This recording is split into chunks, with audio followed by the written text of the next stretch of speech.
U.S. Family Office RealEstate.com podcast with your host, DJ Van Kuren. Each podcast is about real estate-related topics specifically for family offices. Now your host, DJ Van Kuren.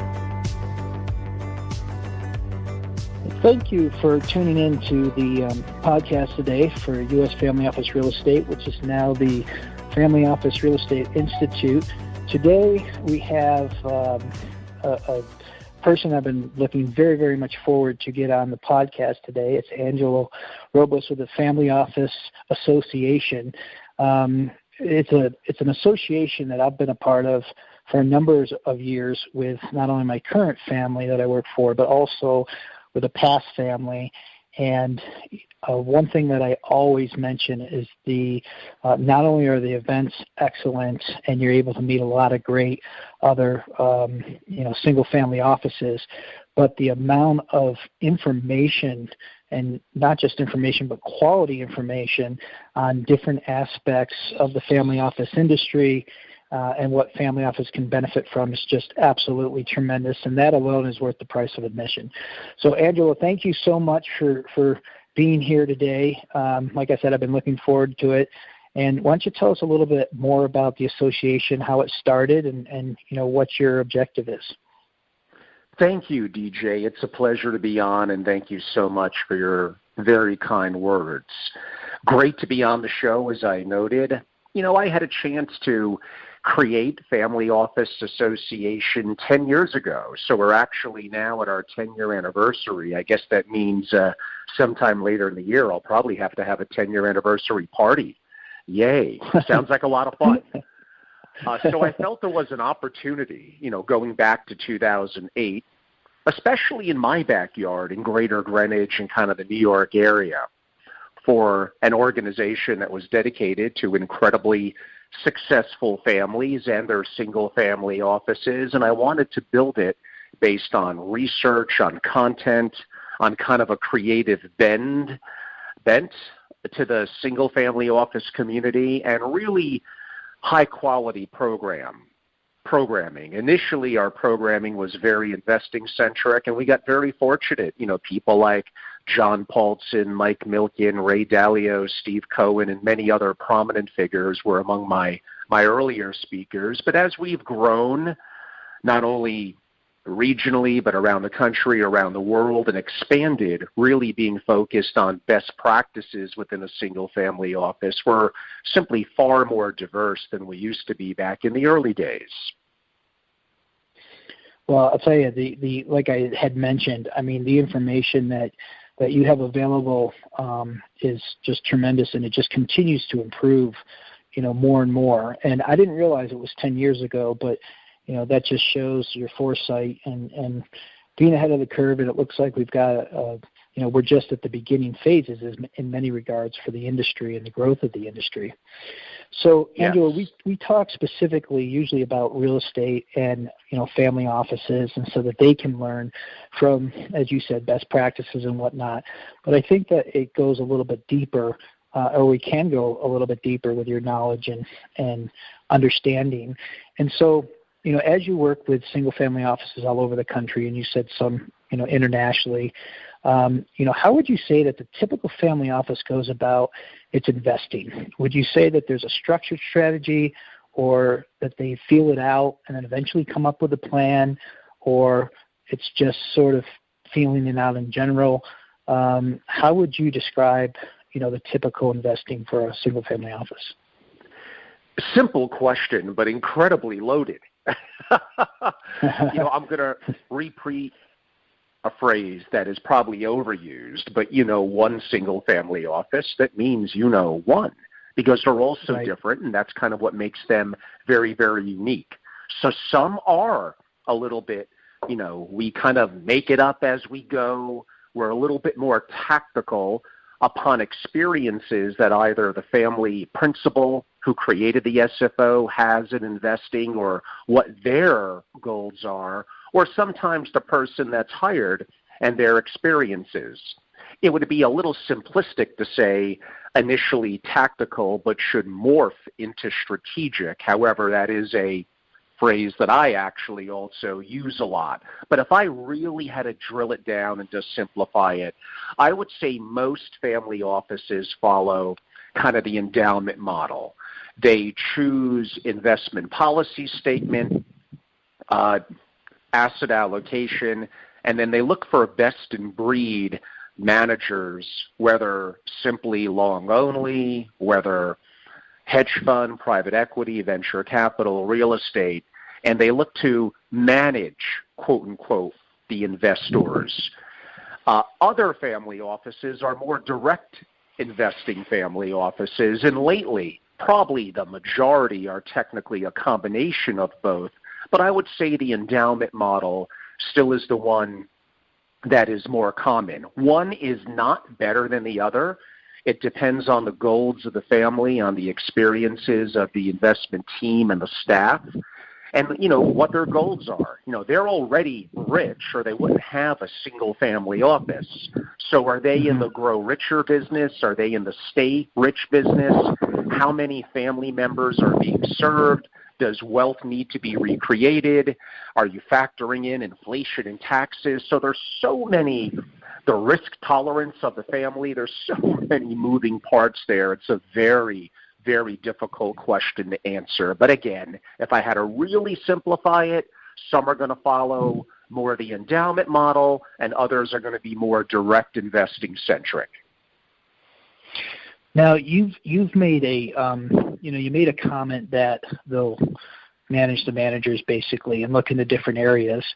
And one thing that I've experienced, and I'd love your thoughts on this, and this is one of the reasons why I think that your association is so great, is that you do have patriarchs. They've been working 30 years, selling widgets. They had this big exit.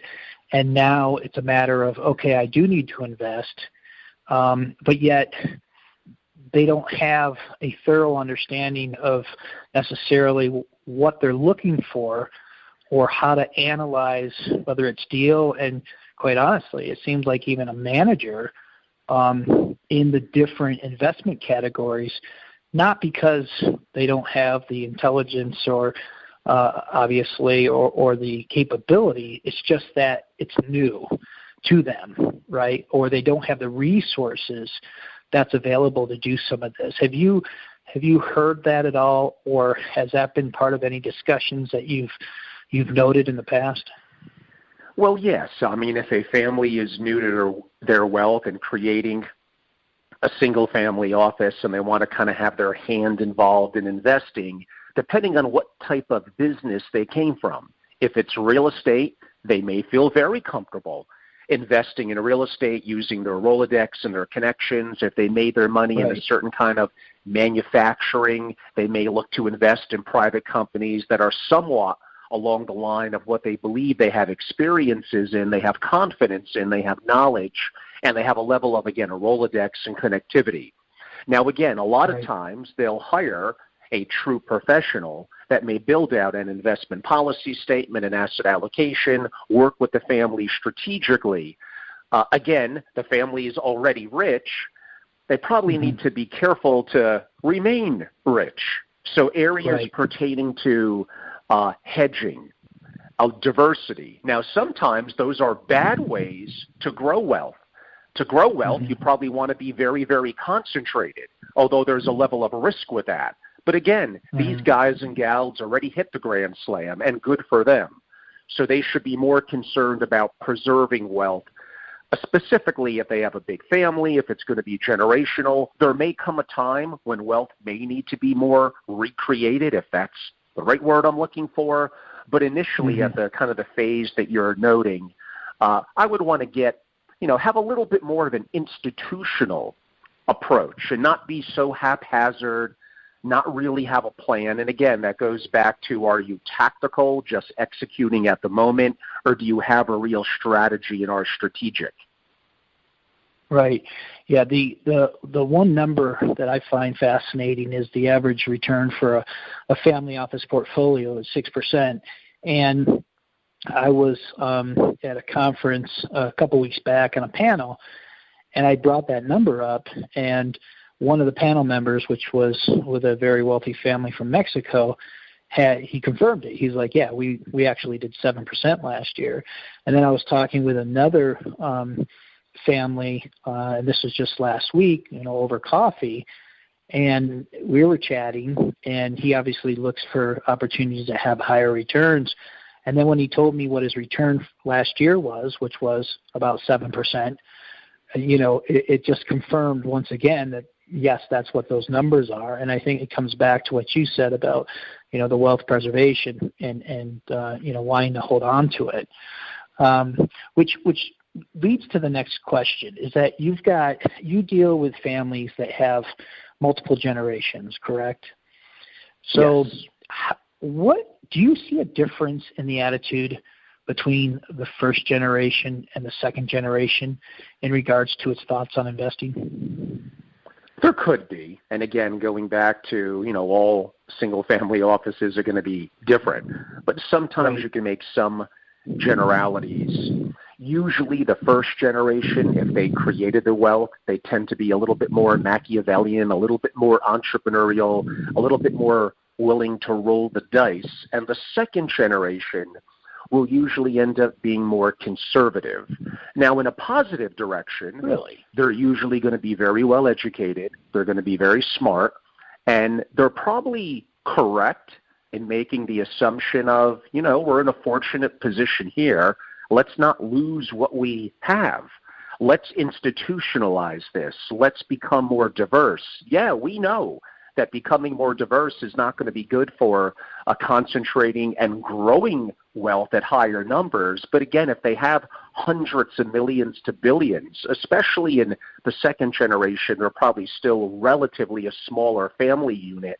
That 6 or 7% that you noted, especially if it's managed for taxes and for hedging certain risk that could happen. I mean, to me, and maybe I'm just conservative, to me that's not so bad. Again, look at the wealth that they already have. So they may be more reliant on allowing the professionals to do their job. Now, again, this is another series of nuances. The structure of a single-family office, the level of talent, is a lot of it outsourced. And then we go back again to, do we be more of the endowment model of investing or more direct investing? At that stage, they're probably a little bit more likely to follow the endowment model of investing. Now, that may change as the generations go on, from the second to the third to the fourth. They may look even generationally more at really long-term holdings. They may have wealth being recreated inside the family. They may be more active in startup and angel investing. Again, that could span the gamut, whether it's the first generation or 7 generations. So I'm making some generalities here, but from our research and our connectivity around the world, those are some general things that we appear to pick up.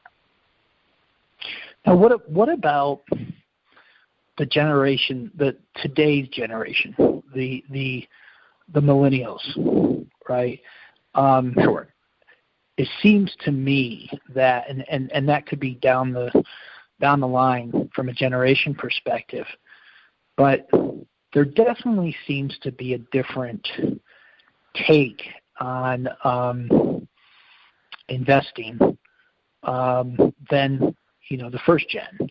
And I say that because we're in a different age, technology, different thought processes, those that are in their late 20s, early 30s. What about that generation? Yeah, so basically you're talking about millennials.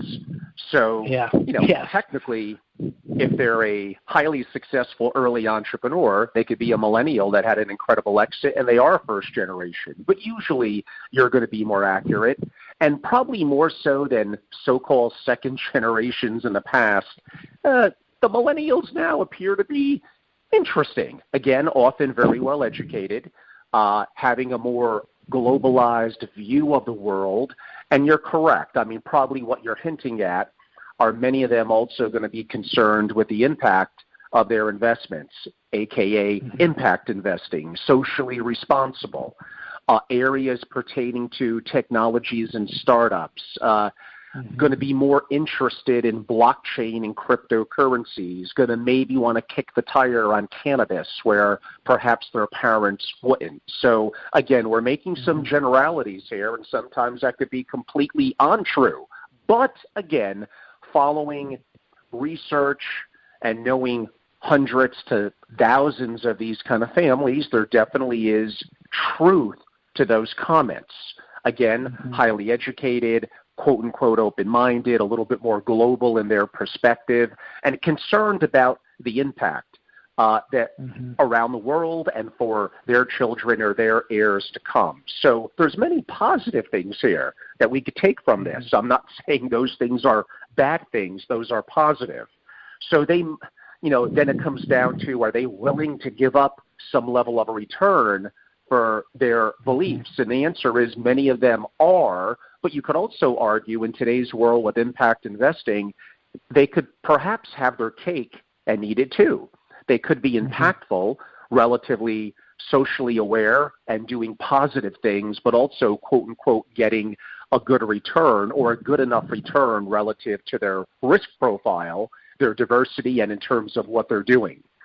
So one area that I mentioned about 2 or 3 minutes ago that we're definitely seeing a lot of interest in is in blockchain technologies and in cryptocurrencies. And I think the older generations have been very, very slow. And, they have some interesting points as, I'm not so sure about this, and they might be right.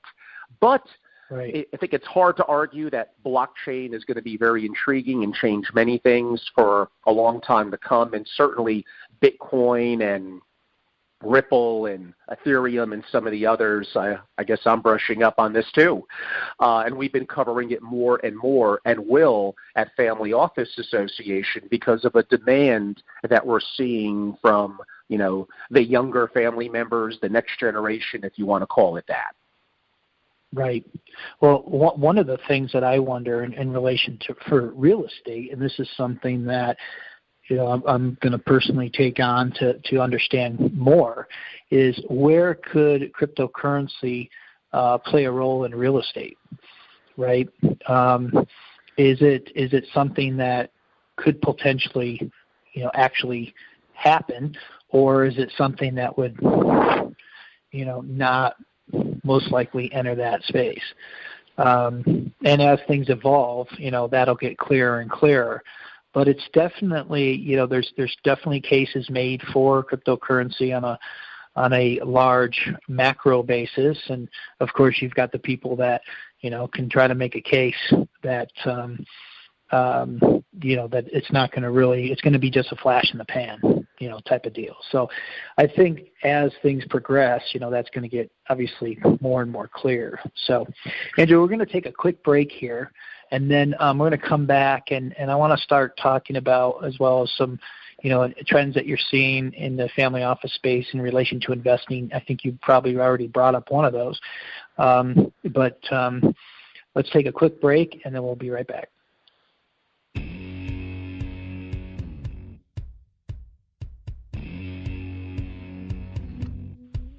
Hi, this is Jim Freed, the host of Freed on Business on 880 AM The Biz in Miami, and you're listening to the U.S.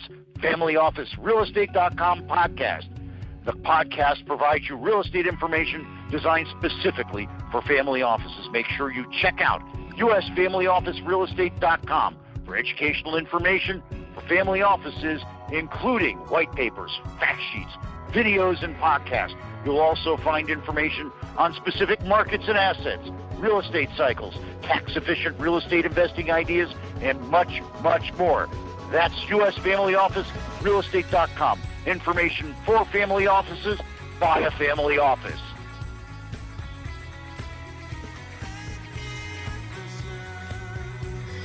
So we're back with Angelo Rublos from the Family Office Association on today's podcast, and we're talking about single-family offices and really their investment strategies, how it does play into real estate, but also in general. And Angelo, one of the things that we were talking about right before we ended was cryptocurrencies. I had brought up how, that may be playing have a space in the future in regards to real estate, but are there any other trends that are happening in the family office space regarding investments that you're seeing? Yes, and we, again, like you did note before the break, we did hint at a couple of them, a trending towards being more active investing in private companies, interest in angel and venture, although that has ebbed and flowed somewhat over the decades, but appears to be at a bit of a high point now. Interest in cannabis, interest in certainly blockchain and cryptos. One area, ironically, that you haven't brought up, and I'm not an expert on it, but it's more, up your alley that maybe we should jump into a little bit, is going to be the effect of kind of the new economy and new technologies on real estate. So examples of that would be, although New York is very, very hot right now, and again, some would argue overpriced, we're due for a recession. I mean, I hear you. What's going to happen to the workforce as technologies, artificial intelligence, machine learning, virtual reality all come more to the forefront? Do companies need to have lots and lots of people in expensive and populated areas working all together? That's one issue. Are those technologies going to reduce the need for that number of people? So is the Amazon effect, what is that going to have on retail real estate? So what I just described there is the impact in big cities on office space, and as well as, quote unquote, the Amazon effect on retail. I think there will be an impact to both. I don't quite know what. I think we tend to be very creative as a society and people in general. I'm sure that there will be ups and there will be downs and there will be challenges that we will face. And wealthy families have a chance to be beneficial and impactful on society in general through their philanthropies as well as through their investing. And some of those are emerging now more than ever, what we quote-unquote defined as impact investing a little earlier. So maybe I'd like to get your opinion and go a little back and forth on the impact of real estate for the reasons that I noted. Well, I'll tell you, you bring up a lot of good points, and that's something that, I think will probably be a couple articles I'll end up writing or discussing in general. But, on the industrial side, you do have, last mile distribution channel centers, which relate to the Amazons, so that there's locations that have, products or supplies that are going to be delivered to people. And so there's definitely a growing demand from that perspective. On the retail side, people are quite often concerned because of the Amazons, but you still can't get a haircut online. If you're going to go get a coffee, you can get one at home, but you're not going to order one to be necessarily delivered to you, right? If you're going to have dry cleaning done, that's something you can go to. So it's the lifestyle type of restaurants if you're going to go out to eat, right? So it's those types of retail centers which will maintain and stay around for sure. It comes back to the questions on the bigger facilities like the malls, because a lot of the malls are just going under. And in fact, I have talked to a number of people that have looked to reposition some of those assets, and amongst those are into multifamily. Of course, you have to go through rezoning. Also, I think that self-storage is another good use for that piece of land. And in fact, some of the strip malls, if they don't have lifestyle type of companies that are providing services, I think that's a great opportunity for a self-storage as well. One of the things that people don't take into consideration is parking. And I think for family offices, one of the great land banking plays, so a long-term opportunity, are buying parking lots. And I think not only parking lots in downtowns, because eventually those are going to be obsolete with the automated cars, because they'll end up going to the outer.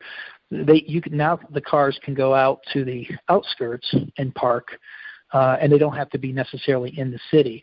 So along with the parking garages, eventually you can rezone them and then repurpose that piece of land for some other type of whether it's a multifamily or senior housing or some other type of a real estate product. And then you also have the gas stations that are in a lot of these cities. Well, if you're not going to be having to drive a car, you're not going to need all these gas stations. So that's a good land banking play as well. One of the things I don't think people take into consideration is when I was with my old family, we were having a conversation with a gentleman, and we were talking about the future of real estate. And one of the comments he said, he goes, hey, now that we're talking about this, I was over at a friend of mine who owns a 30,000 square foot warehouse. And he goes, he had 30 employees. And I'm thinking to myself, okay, 30,000 square feet and 30 employees, that doesn't match, right? And he goes, yeah, because they have all these robots that are doing all this work. And my patriarch myself was like, oh, wow. He goes, no, that's not the thing. He goes, when I'm talking to him, what he said is, he goes, that's not what's crazy, is that they have all these robots and only 30 people. The gentleman that owns that business said what is amazing is that when he went to buy the robots, there were robots making robots. And, when you start looking at that, now it's a matter of, what would unemployment do and what could happen in the future. And, some people estimate we could hit a 30% unemployment rate. Well, the CIA, once we hit 15%, considers that they're based upon their statistics, is that turmoil starts to happen at a 15% unemployment rate. So you can imagine what that potential for 30 could do. So, coming up with other types of jobs, what are we going to do with all these people? I think that's a whole nother question, because just self-driving trucks alone is going to not only displace a lot of people that are drivers, but also all those rest stops that would stop along the way that also employ people in that surrounding area. So, there's a much greater impact here than I think people realize, but some of the, obvious aspects, like I said, is I think that if, like the parking lots and whatnot, does create an opportunity, long term. Yes, but you're right. Those are actually good examples of topics, some of them that we've brought up at Family Office Association, not just in my podcast and my writing, but in our programs. And it'll be interesting how, all this evolves. I'm optimistic, and sometimes by nature I'm not, but longer term optimistic that hopefully we could get this figured out and it'll be something positive moving forward. But certainly some trials and challenges along the way. There'll be a lot of new learning, but there'll also be opportunity for people as well. So, again, we'll see how it plays out. Yeah, I think that back to one of your points, too, is that you do get a lot of philanthropic and forward-thinking people that have been very, very successful in, allocating monies that they've made toward either researching the future or how to handle potential future problems. And that's going to be extremely important because, we are heading into uncharted territory, but the pace at which we're moving into that territory is much more rapid than it has been in the past and in other times in history. Yes. Yes, that is for sure.